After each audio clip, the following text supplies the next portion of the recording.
2025 онд дуусаад аль хэдийнэ 1 сарын хугацаа өнгөрчээ. Өнгөрсөн жил нийтдээ 20,000 гаруй шинэ тоглоом нээлттэй хийсэн байна. За тэгвэл эдгээрээс хамгийн шилдэг 10 тоглоомтой танилцгаая.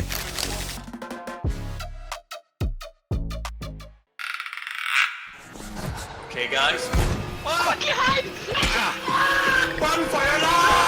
10 дугаар байранд Repo. Мэдээж хамгийн шилдэг тоглоомууд AAA тоглоомнууд байдаг ч хаанаас ч юм гинэт хэний ч мэдэхгүй багийн хийсэн хэний ч мэдэхгүй тоглоом гарч ирэн биднийг байлдан дагуулдаг. Жишээлбэл Minecraft, Among Us, Undertale, Hollow Knight гэх мэтчлэн харин энэ оны шилдэг инди тоглоом бол яахын аргагүй Repo юм а. Repog ойлгоход тийм ч хэцүү биш. Бөөнөрөө нийлж айлхан тодорхой хэмжээний мөнгө цуглуулan түүгээрээ өөрсдийгөө сайжруулан за эсвэл бууч юм уу зэвсэг авч болно. За үүний хувьд $50-60 биш $999 учраас хинч найзуудаараа аваад тоглох боломжтой тоглоом юм байна. Дээрээс нь гарснасаа хойш шинэ апдейтууд ойр ойрхон орж шинжлэгдэж байгаа бөгөөд Repo одоогоор бүтэн хувилбараараа биш бета хувилбараараа байгаа маа. Энэ нэрчээрээ бол бүтэн хувилбар нь бүх цаг үеийн хамгийн шилдэг инди тоглоомуудын ч нэг болох магадaltaй юм байна.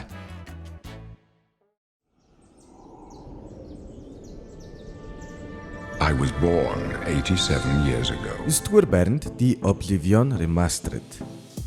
Bethesda компани бол ерөнхийдөө доош уруудаж буй шинэ үеийн Ubisoft болж байгаа. Сүүлийн жилүүдэд Fallout 76, Starfield гээд үсрээд л дундаж тоглоомнууд гаргаж байгаа. За гэхдээ нэгэн цагт RPG тоглоом ямар байж болдгийг Fallout 3, Elder Scrolls Skyrim, Morrowind зэрэг тоглоомуудаараа харуулдаг байлаа. Харин тэд өнгөрсөн жилийн хамгийн шилдэг RPG тоглоомуудын нэг болох 2006 оны Elder Scrolls 4 Oblivion тоглоомоо Unreal Engine 5 дээр хийн гаргасан. Монгол тим ч алдартай биш ч баруунд ихэнх геймерүүдийн анхны RPG тоглоом байсан ба үүнийг орчин үеийн зурагтай сайжруулсан геймплейтэйгээр тоглоно гэдэг төсөөлшгүй байсан бизээ. Хамгийн яжиргалтай нь тэд энэ тоглоомоо ямар ч маркетинггүйгээр л шууд зүгээр нэг өдөр гаргачихсан байна. Мөн үүнтэй адил 2008 оны Fallout 3, 2010 оны Fallout New Vegas тоглоомуудаа Unreal Engine 5 дээр хийж байгаа гэсэн шуум гараад байгаа.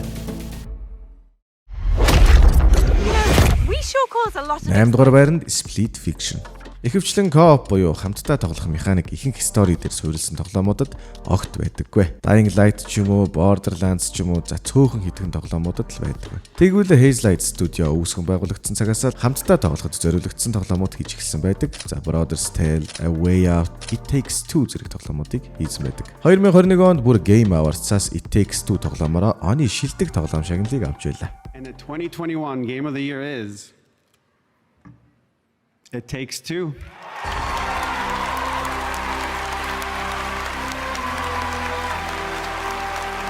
Мэдээж тэр нэр хүндтэй болсон. За үүнийг нь дагаж хүлээлт их үүссэн ойлгомжтой. Харин 2025 онд хүлээлтэд хүрч чадсан уу гэвэл хариулт нь тийм.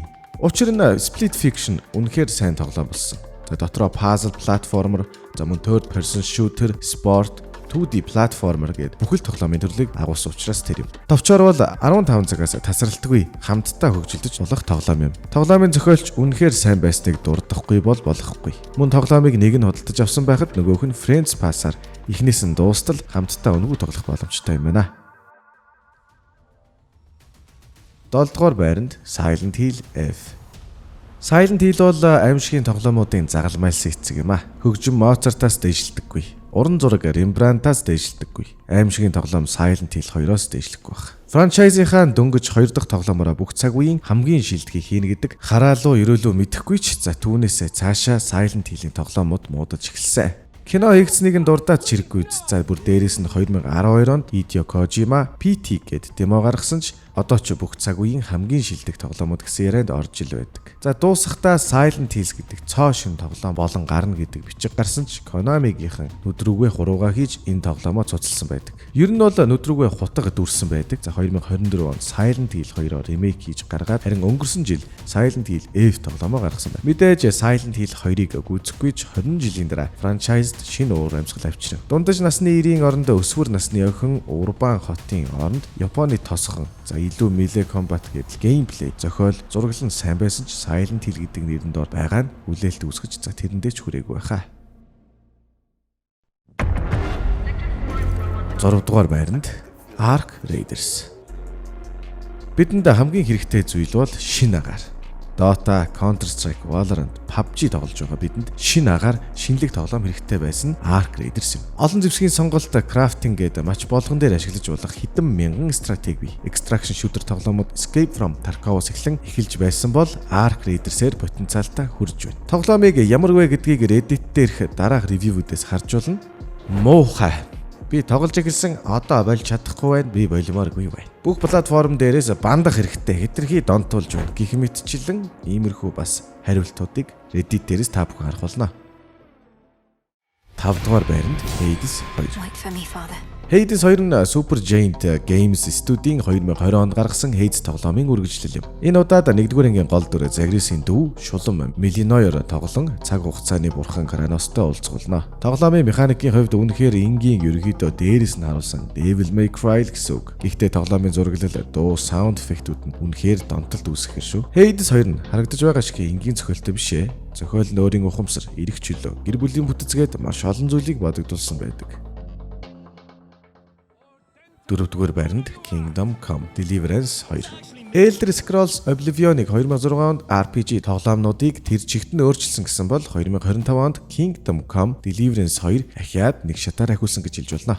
2018 онд 1-р анги нь үнэхээр потенциалтай боловч олон асуудалтай тоглоом байсан. За frame rate ундаг, баг ихтэй, тулааны механик нь удаан боловч болох гэдэл. Харин зохиол даалгавруудын бүтцийн хувьд үнэхээр угаалаг кино шиг киноч биш бүр ном шиг байлаа. Харин тэд 2-р анги дээр бүх сул тал дээр анхаарч сайжруулж, за бүр нэмээд ч бүр гоё болгосон байна.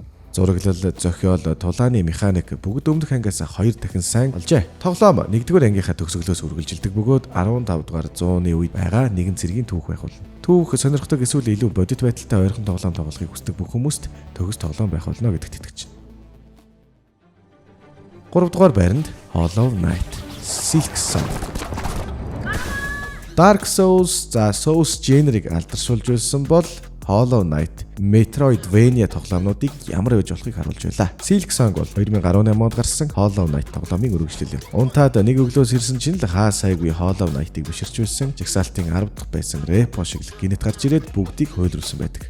Бид нэр GTA 6-г хүлээж байгаа шиг Hollow Knight-ийн фэнүүд 8 жил тоглоомын үргэлжлэлээ хүлээжээ. Silksong тоглоомын хувьд өмнөх ангийнхаа бүх зүйлийг сайжруулсан байсан. За мэдээж 2D тоглоом учраас зураглалын хувьд сайжрахгүй ч дизайн, артворкийн хувьд мэдээж илүү сайжирсан байна. Тулаан нь илүү хурдан өрнөх боломжтой болж хөдөлгөөний хувьд илүү уян гэж хэлж болохоор болсон. За Souls тоглоомтой харьцуулсны учир нь мэдээж тоглоом энгийн 2D платформуудаас илүү хэцүү тоглоом юм. Гэвч тоглож үзээгүй бол заавал тоглож үзэх хэрэгтэй тоглоом юм. Хоёр анги нь хоёулаа Steam дээр $20 бага байдаг байна. 2 дугаар байранд Death Stranding 2 On the Beach.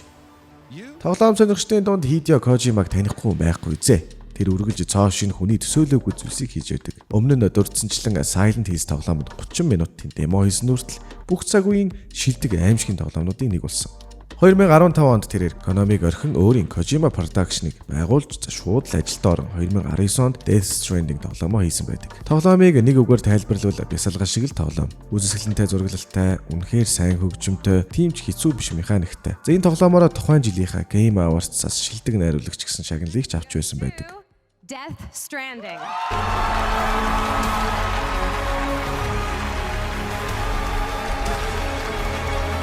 Өмнөх тоглоомны дутагдaltaч гихүү маст хүрээгүй шалтгаан нь тулаан, экшн багтай байсан. Тэгвэл Death Stranding 2 нь зохиолоо илүү сайжруулж, Hollywood-ийн бүрч том одуудыг оролцуулж, тулааныг нэмж, за өмнөх ангиас бүх зүйлээрээ илүү болж чаджээ. Харамсалтай нь дараагийн тоглоом энэ жилийн Game Awards-ын бүх шагналыг авсан тул Kojimad энэ жил нэг ч шагнал очиагүй юм. За мөн Death Stranding тоглоомны зарим аяыг Монголын хөгжмийн зохиолч Magnolia хийж байсан гэдгийг та бүхэн мэдгөө. Март гэж хэлээ анчимэр алахлаа. За 1-р байранд Clair Obscur Expedition 33. Хинч Clair Obscur-ыг энэ оны шилдэгч байтугай сайн тоглоом болно гэж төсөөлөөгүй хаа. Ихэнх шилдэг тоглоомууд Япон эсвэл Америкаас гардаг бол 2020 онд байгуулагдсан Sandfall Interactive гэх Франц компани анхныхаа тоглоомоор л дэлхийг байлдан дагууллаа. Тоглоомын тухай ярихаас илүү өнгөрсөн жилийн Game Awards дээр юу болсон, юу хоцсныг нь л харцгаая. Оны шилдэг тоглоом, шилдэг найруулга, шилдэг зохиол, шилдэг дизайн, шилдэг хөгжим, шилдэг жүжигчин, шилдэг RPG, шилдэг инди тоглоом, за мөн шилдэг дебют тоглоом гэсэн 13 төрөлд нэр дэвшиж 9-ийг нь аван Game Awards-ын түүхэнд байгаагүй рекордыг тогтоосон байна. Өмнө нь 2020 онд 7 шагнал авсан Last of Us Part 2 байжээ. Hideo Kojima шагнал аваад байгаад нь дөжирсөн харагдаж байлаа. Авсан шагналуудыг нь харахад л ийм зүйл нь сайн гэж дурдах шаардлагагүйсэн гэж бодож байна. Clair Obscur гэдэг нь уран зургаас гаралтай гэгээ ба харанхуй гэсэн Франц үг юм. Тоглоомч яахын аргагүй уран зураг шигээ харагддаг. За Clair Obscur таалагдахгүй хүн баг байх хаа. За учир нь тоглоом нь нэг генерт баригдалгүй ихэнх генерийг өөртөө багтаасан тоглоом байдаг. RPG, turn-based combat, exploration, adventure гэдэг 2025 онд гарсан шилдэг тоглоомууд буюу тоглогчдын сэтгэлд хүрч чадсан тоглоомуудыг харвал нэгэнтээ энэ салбар өөрчлөгдөж эхэлжээ. Аль ч салбар удахаараа өөрийгөө идэж эхэлдэг.